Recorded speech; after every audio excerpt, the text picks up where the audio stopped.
జమ్మలమడుగు మండలంలోని ప్రముఖ పర్యాటక కేంద్రం గండికోట పరిసరాల్లో చిరుతపులుల సంచారం కలకలం రేపుతోంది.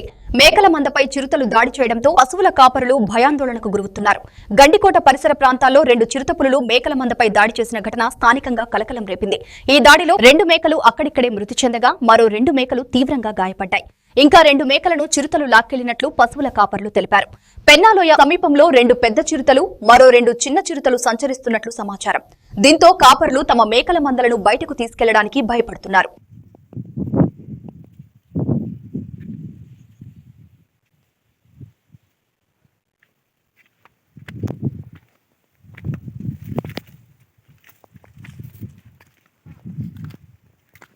ఇటువైనా